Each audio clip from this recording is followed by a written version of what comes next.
the upcoming 2020-21 year. Just to point out in the back is our opens meetings agreement is in the back and posted there if anybody wants to look at it. And we will go ahead and invite Mayor Larry and Gaylord Baird up.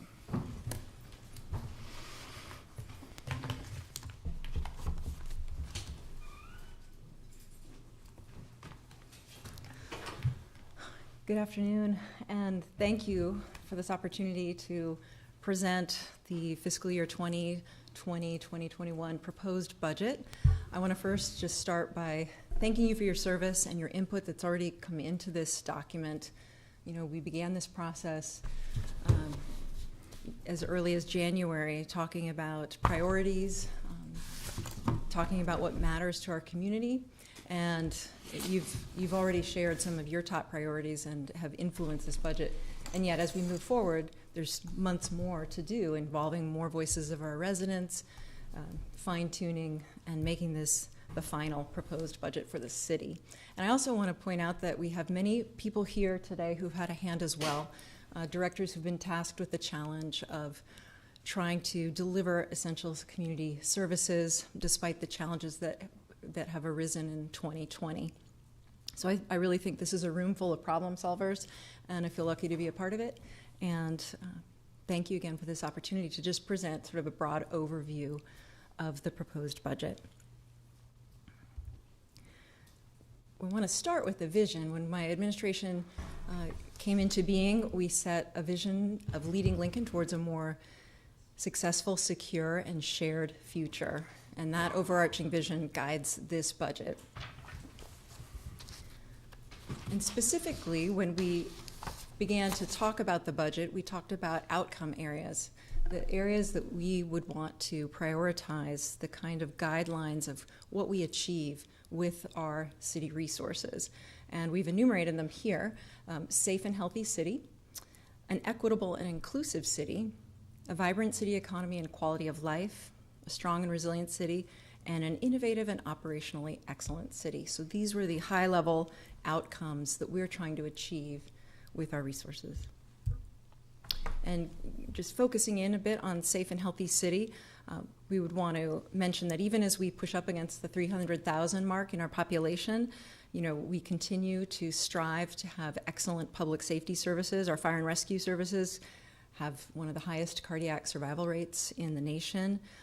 Lincoln as a community has 33% less violent crime per population than the average U.S. city of a similar size. We want to continue to perform well on these measures and improve where we need to.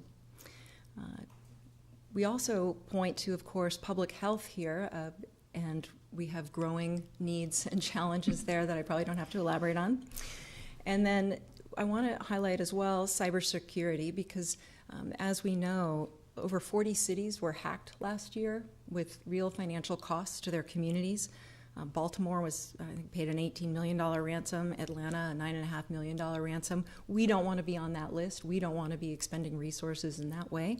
So among our priorities was to shore up our technologies and protect against those kinds of threats that are becoming all too common in American cities. With equitable and inclusive city, we have been working throughout the pandemic, and we're well aware through our Place Matters partnership with the Community Health Endowment about disproportionate health outcomes in our community, both before and exacerbated and maybe highlighted with the pandemic. So that is, of course, something that we are well attuned to and taking a focus on. We are committed to improving equitable outcomes across the board. We came into the office and established a One Lincoln initiative to promote equity, diversity, and inclusion both within our city organization and beyond, out into the community. And the idea overarching is to create a community that allows every one of our residents to reach their full human potential. And so we are looking at ways, in health, in housing, in transportation, serving different demographics in our population to ensure that everyone has equality of opportunity and more equity across the city. So that will continue to be a budget priority. With vibrant economy and quality of life, we see these two as very interconnected. We know that Lincoln is a place known for its high quality of life, and that we, in part to compete with other communities across the country, want to preserve and protect that and grow it. Part of how we continue to have a vibrant economy is through our investments in infrastructure. And we will continue to have a focus on workforce development and jobs. And in the pandemic, our quality of life work is having to adapt and work around how to safely operate those resources that we provide to the public that enhance their quality of life. Our Lincoln Forward initiative encapsulates this work. And I would also just call attention to the fact that we've just launched the Economic Recovery Task Force, and that group met for the first time on Friday and is looking at ways to shore up our businesses and provide them with the guidance they need going forward. It's about looking at how to support our workforce and new workforce development strategies, and then also looking at different sectors of the economy that have been potentially disproportionately impacted and how we kind of strengthen our local economy moving forward. With strong and resilient city, there's a lot we can say about this. This resiliency is about overcoming challenges and being strong in the face of adversity, and I think our community is developing our resiliency in ways we never imagined this year. But after the worst flooding event in recent memory last year, we know that part of our resilience comes with repairing our well fields and making sure that we can continue to provide water for our community and a growing community. We know this has to do with continuing to manage our existing infrastructure and make sure that it is high quality, dealing with the challenges posed by the Emerald Ash Borer. We have the Climate Action Plan that is being developed, and the Resilient Lincoln Initiative is part of this work. It is the overarching initiative that guides our thinking. With innovative and operationally excellent city, this is been focused on modernizing our work here at City Hall to create efficiencies and better service. We're moving a lot of our workflows to electronic workflows, electronic records, open data, continuing our open data work, making sure that more and more information is available to the public and transparent. We've, of course, all gained a new appreciation for improvements in technology during the pandemic, and much of our work has been focused in the short term on remote meetings and learning and making sure that both our city team and students throughout the community have access to the opportunity to work from home. But I would also point out that we also are very focused on becoming an even smarter city. And so as we leverage our broadband capabilities, our status as a smart gigabit community, we're looking for ways to partner with our research university that's just a few blocks from City Hall. With the next Nebraska Experimental Testbed of Things program, we have a wireless network testbed across our city that has we are partnering with professors and researchers and students at the University of Nebraska-Lincoln. Students in their electrical engineering program are actively using our sites, and we're excited about continuing to innovate and apply for federal grants to support that work. We want to be able to be a city where we can monitor our sewer and stormwater systems in real time and to be able to use smart technology applications to deliver better services to our residents. So as we look at these outcome objectives for the budget, I think one of the main questions we were faced with going into this fiscal cycle was how do we advance these outcomes given the extraordinary challenges posed by the pandemic? Because what the pandemic has done, in addition to threatening public health, has of course had a sweeping economic impacts. It's really been, these extraordinary circumstances have made economic forecasting incredibly challenging. And for example, 1 month of sales tax receipts that indicate the impact of the pandemic, those that came in March, those sales tax receipts were received in May. So we're really, as we develop this budget, we're working off 1 month's indicator of what the economic impact might be on our city budget.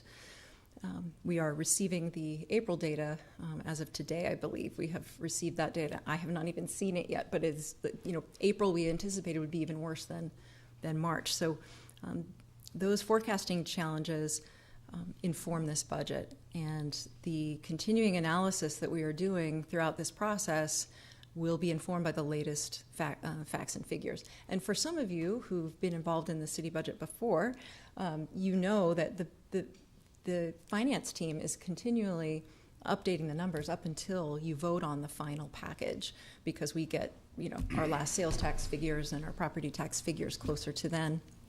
So this really is a dynamic process, but we're going to do our best to give you all the information you need as we receive it in order to guide the development of the budget through the summer. And I would also point out that to give a sense of the scope of how this sales tax receipts can affect the budget, we still don't know what the Husker football season might entail. And Eric Thompson of University of Nebraska-Lincoln had estimated that each home game brings in about $5.2 million to the Lincoln metropolitan area. So if you can imagine, if for some reason we didn't have all 6 home games that we anticipate in a regular season, potentially, $31 million of local impact. So that is part of what's driving the economic uncertainty of this budget. And for the purposes of our discussion, we're primarily focused on the tax funds budget. Our budget is large and complex, and you'll get to be really familiar with it through this process. But what we want to point out is that we're largely talking about the tax funds budget, the $210 million, over which policymakers have more discretion than the other parts of the budget because of the nature of the funding streams in an enterprise fund, for example. So, water funds and golf funds are restricted funds with restricted purposes, but our tax funds is where we have some flexibility to make changes more easily. And then, of course, important to know about the tax funds budget is it is highly reliant on sales tax revenue. Sales tax revenue is volatile in a good year, and of course, during the pandemic has been even more volatile. But we are dependent on it. It is the largest single source of revenue for the general fund budget. Here's where you can see some of that volatility. We're estimating, in developing this budget, we estimated that the gap in our budget would be about $12.2 million, and that's largely driven by projected revenue drops related to sales tax receipts. So we had to come up with a solution because we have to balance a budget. We have to provide services in a balanced budget. So here are the steps we undertook. First, we decoupled the biennial budget years. With so much uncertainty about revenue, it just seemed nearly impossible to put together a second year. It would be like throwing darts at a dartboard wearing a blindfold, and it seemed like it made most sense to focus in on the first year of the budget and do our best to deliver in that fiscal year, recognizing that we will continue to have a process in both years that involves public input, your input, transparency, and discussion. The city charter allows either a 1-year or 2-year budget. The biennial budget process was instituted in 2012. City charter, because it allows either one, we are going to come to you with a proposal to change the ordinance that would allow this 1-year budget. That will, we hope, then provide the possibilities for a more accurate 21-22 budget that reflects where we are in terms of the economy and what happens with the pandemic. Our second step was to zero in on priorities. And so when we spoke with our directors early on, as we had to make changes, we said, look, these are the things we have to make sure that we do. We need to continue to ensure public safety, health, and quality of life.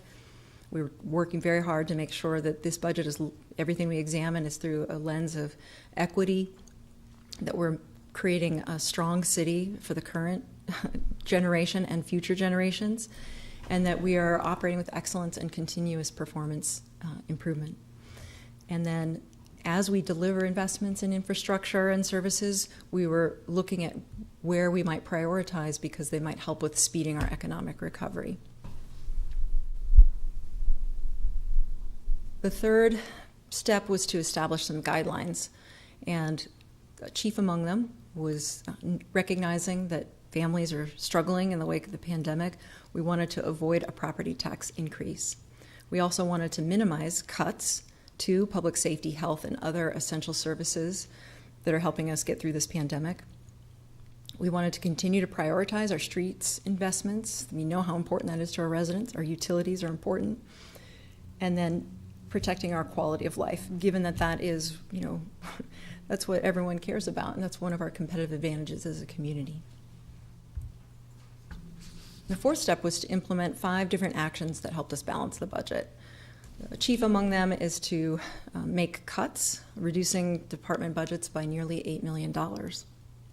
We also took a swipe at the capital improvements program. Now, you'll see the CIP, it's a 6-year program. The budget typically in a biennial budget year would look at the first 2 and set the funding levels for those first 2 years. We're looking at year 1 only, of course. And we reduced the allocations in the capital improvements program by almost $1 million, with the idea that we hope to restore in out years, and that these are mainly delays rather than permanent cuts. We also have asked our employees to be part of our solution, and so we have proposed in our negotiations about a wage freeze with those unions with which we are still negotiating, and that, if accepted, would save close to $700,000.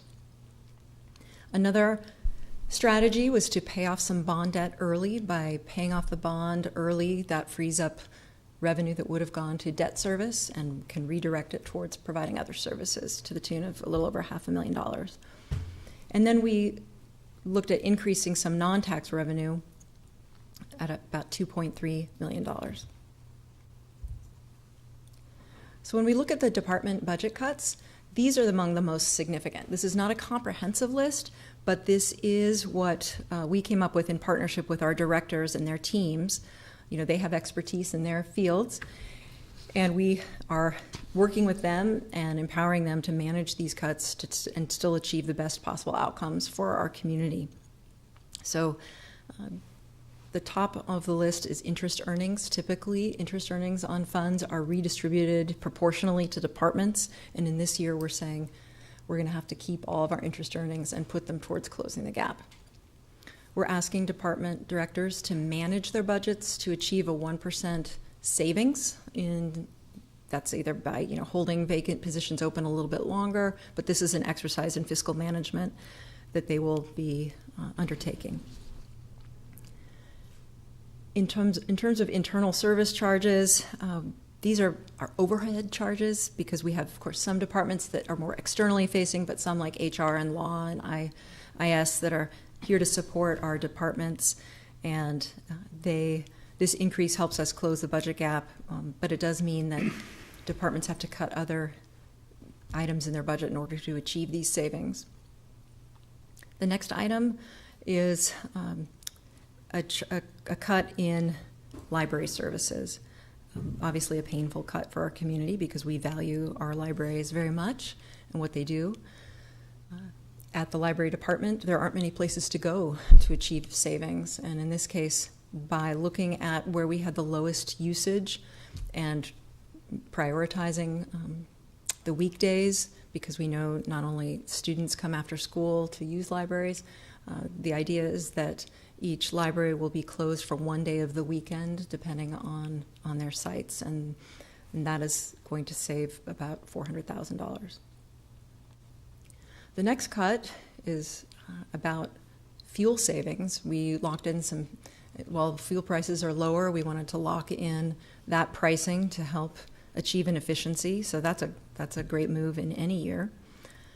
With vehicle replacements, we know that we have fleet issues, and delaying those replacements is not ideal, but for the current year, this seemed like an appropriate step in order to manage our fiscal resources. And last on this list of significant department cuts is funding in the Parks Department that they would normally use to try to partner with the private sector and philanthropic sector to fund new parks. And often those arrangements are very focused on making sure that there's a city contribution along with the philanthropic contribution. It's part of how we succeed and set up parks endowments for maintenance. So we are not happy about this cut either, but it is money that in the current fiscal year we can't afford. I would just add that as we talk about the budget, it's important to note that we operate a lean organization. We have fewer FTE today than we did in the year 2006. And so it's just something to keep in mind, because even as we've had that kind of a lean operation, our city continues to grow. We have 45,000 more residents than we did in 2006 and more square miles. Looking at the capital improvement program reductions that I indicated earlier, you can see here some of the significant ones, and then in the parentheses to the right, it gives you a context. So the sidewalk program, the $500,000 decrease means that there's still $500,000 left in the sidewalk capital improvement program, but it was going to be $1 million.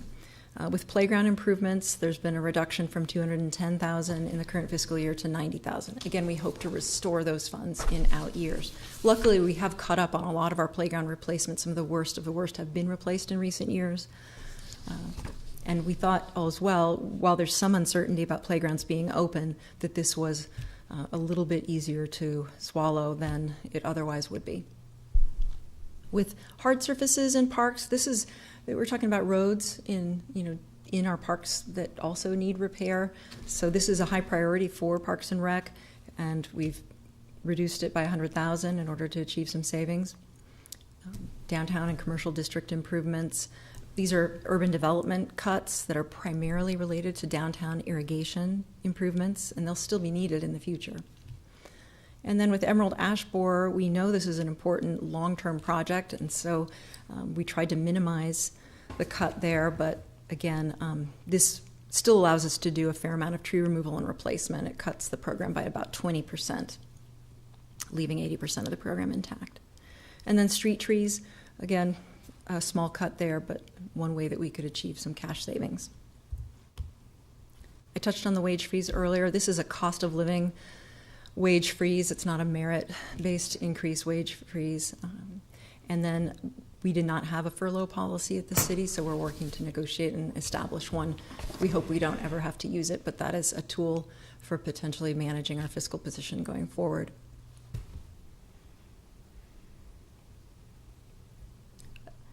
A tool that helps us maintain our employees rather than cut positions permanently. I guess that's the one thing I would point out about it. Talked about the debt, retiring the debt to free up $534,000 to put towards other purposes. And then these are some increases in non-tax revenues that we wanted to be clear about. Parks fees, the Black Hills Energy franchise, and the LAS dividend. All of these were actually on the table and in progress prior to our economic situation. We think these make sense from a policy perspective, but they are now becoming even more valuable in terms of helping us solve our budget gap. With Parks and Rec, they're mostly modest increases in terms of fees for facilities, pools, and rec centers, the Nature Center, and some athletics program. I know that $65 adult basketball league increase looks significant, but I should point out that with youth teams, it's a charge per individual, whereas on an adult league team, like my husband's basketball team, jump less, play more, because they're over 40, they are charged by the team. So a $65 fee would be split up between my husband and his teammates, and could be more like $5 or $6 per person. So while that looks like a big number, just helping it put it into context. The proposed fee increases for the Parks Department had been through a thorough review process that involved the Parks and Recs Advisory Board. So, a study had been conducted over the past year to help align our fees with those in other communities across our state.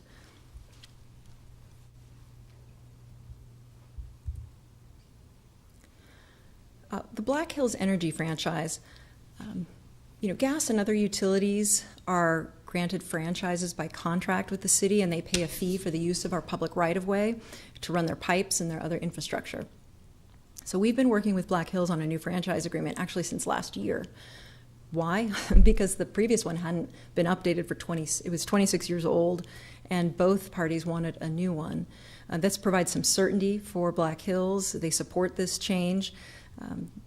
We, of course, like that we're modernizing the way it's calculated. The old agreement used a formula that is no longer used across the country. It used a linear foot calculation. This uses a growth in volume calculation, so gross revenue. So that is representing more accurately the true size of the system. This doesn't affect gas rates. It's just the separate franchise fee. Sorry.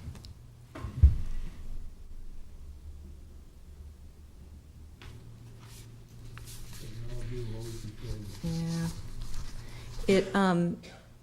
It adds about 86 cents to a monthly residential bill, so that's kind of the bottom line there.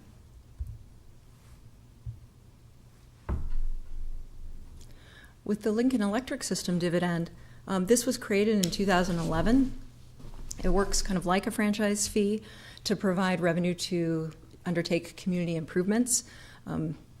Like the Black Hills model, it grows as the city and the system grows. However, when it was instituted, there was a cap placed on it, and that means that new users coming into the system don't pay a comparable amount of the city dividend back to community owners. So removing that cap makes sense from a policy perspective, and it also provides more resources to the city that will help support vital community services. No other utility in Lincoln does have a cap on their fee. This would add about 20 cents to a monthly residential bill. And with that, with these five strategies, we closed that budget gap of $12.27 million.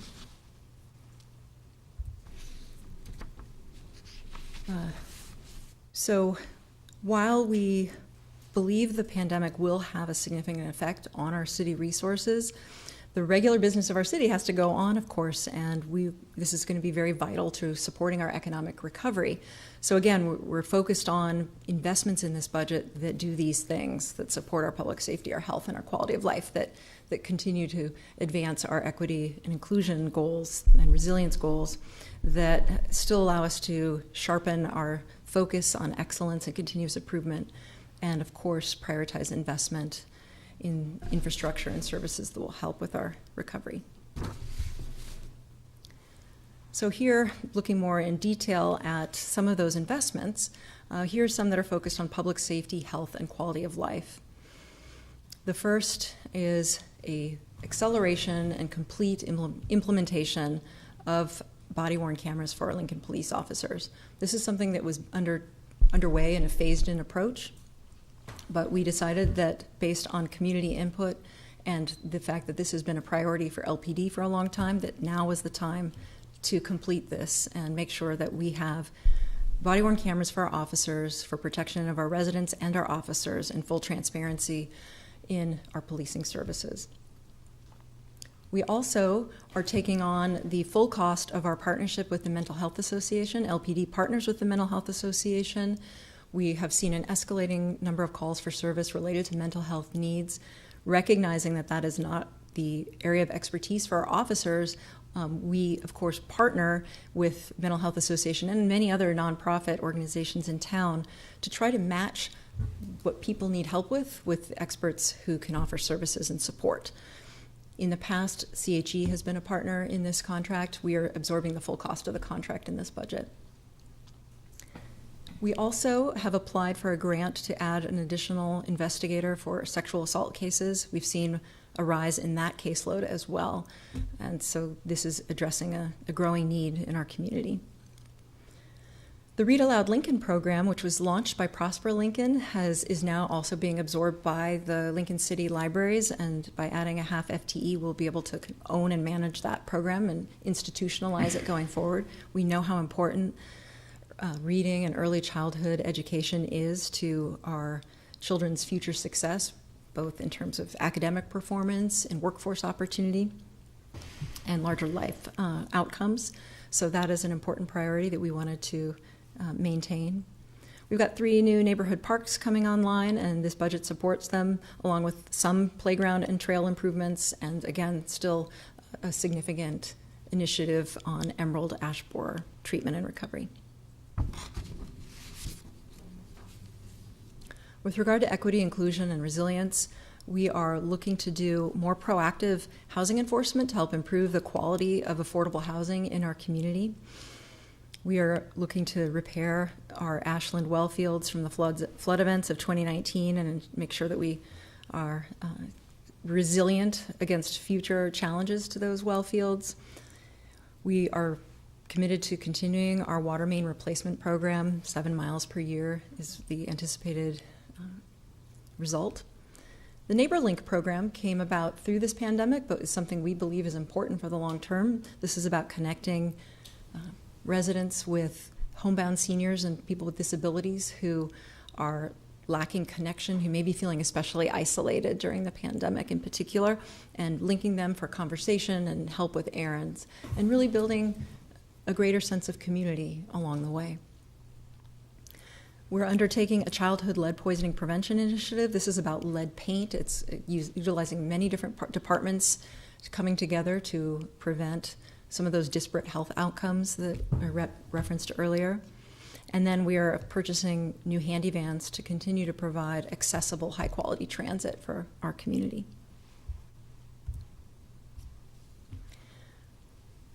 Other budget investments are focused on, again, providing critical city services during the pandemic. We have 6 additional health department positions that we have applied for state and federal funding. These include 2 public health nurses for the communicable disease program, 1 public health epidemiologist, a public information officer for the health department, and an environmental health specialist to do event review and business guidance as that workload is increasing by the day for the health department as we try to assist our businesses in performing within the guidelines of our health measures.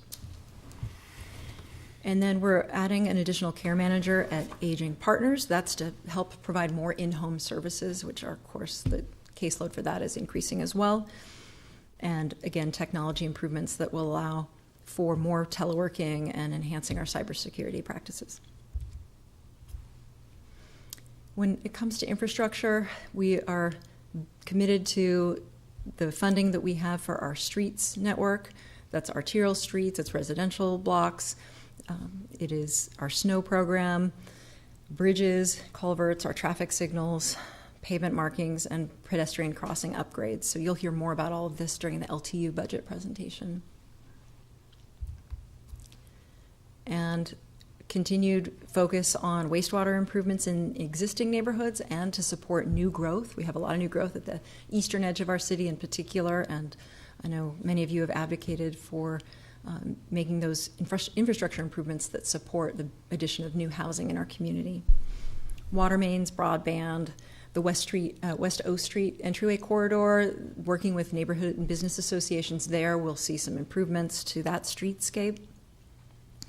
The Haymarket South area of town, additional streetscape and parking improvements to encourage housing and make downtown more of a livable neighborhood, along with bus shelter improvements and security upgrades that we've heard from community in past budget hearings. We're trying to be attentive to those, and along with our sidewalk program. So this budget is a challenging one, the most challenging one I have worked on, but I'm presenting it to you for your consideration, for your input and further review and refinement. It is balanced and designed to move our community forward given the challenges we face.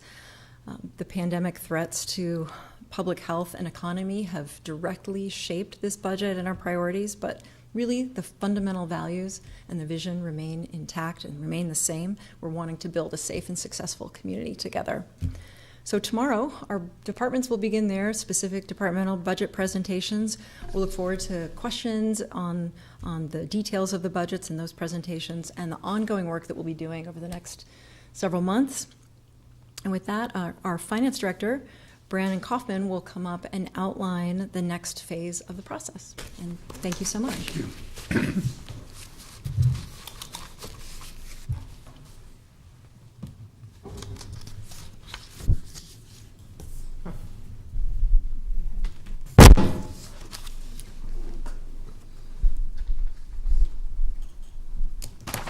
Hey, good afternoon. Let's see if I can get this thing to work here.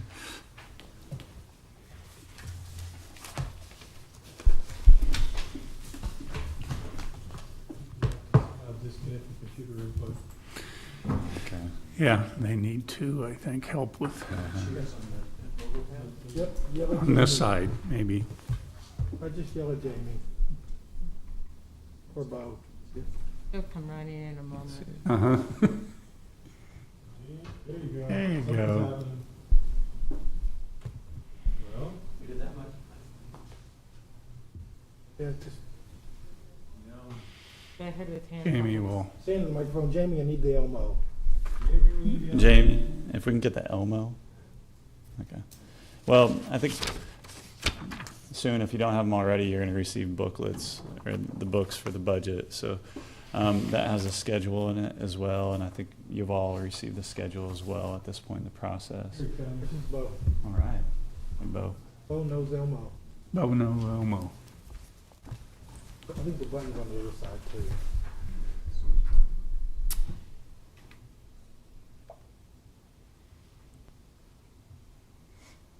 You need this as well. Last time this was up here. Here we go. Hey. The freedom Thank you. So this is really the beginning of your process as the city council, and recognizing that we have 4 new members that have been through this before. I just wanted to really go through the process moving forward. So you're all going to get this budget book, and tomorrow you're going to start presentations by departments. That's really your time to ask the departments questions and kind of comb through their budget details as they move forward.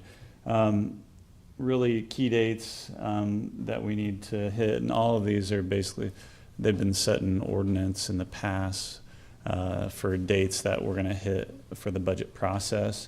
So you're going to get presentations going through next week, with June 23rd is the last for the departments. If you have continued questions, you can reach out to the departments or budget staff, and we'll continue to coordinate any answers. And in addition to questions that you ask in the public hearings that are going to be held over the next 2 weeks, we'll compile information that then we'll send back to the whole council. If you have questions individually to departments, that's typically handled by each department, and we won't compile a response back to the whole body. But if you have questions during a public hearing, we'll make sure and send that out to everybody. So the first proposed tentative changes after you get through those hearings will be due on July 15th. And if you can submit those to the budget office, we'll make sure and compile those and make sure that everybody has them as a body as well. After you get through the presentations, I'd ask, it's better if you want to make changes, if you can work with the budget staff, and we'll try to, if we don't wait to the last minute on those. So if you have questions or anything, just come to us. If you have proposals and you want to work through details, we're available to help you through that process as well. So those are due by the 15th. And then you'll have a discussion on the 16th on those, and then a vote on the 20th on those tentative changes. After that, we'll move into the public hearing. So on Monday, August 3rd, that's typically a fairly long night for public hearing. So that's the point where we'll take any public input, and also the public should be aware of the proposals that you have already voted on at that point.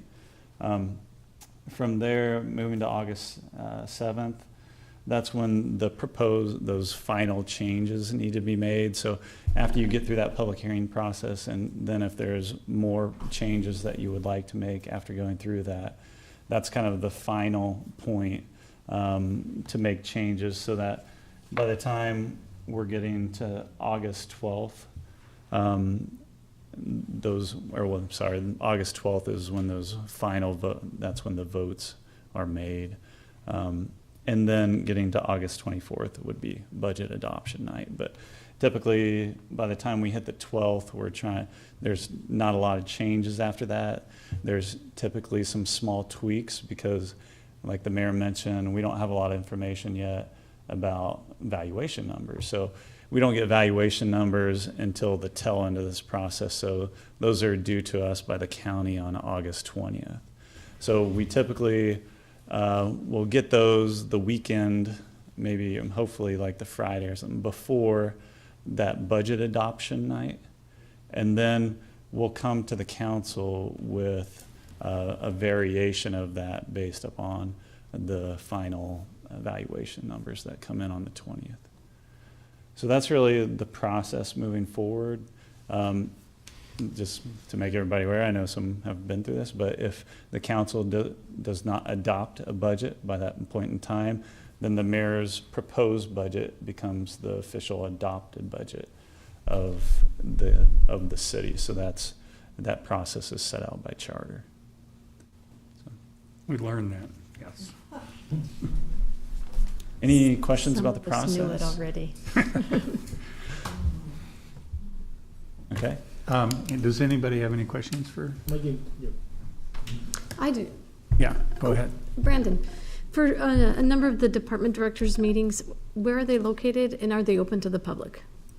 Put that back on the screen. Yes, and I think we've tried to make all the budget meetings in the chambers so that we can spread out. So there should be enough room if the public also wants to attend those. Okay, great. Okay. Any other questions? All right. Okay. Well, thank you. Look forward to the process, and Mm-hmm. we're here to help. Does anybody have any other thoughts, questions at this point? Okay, seeing none, this meeting will adjourn, and we will meet back here at 3 o'clock.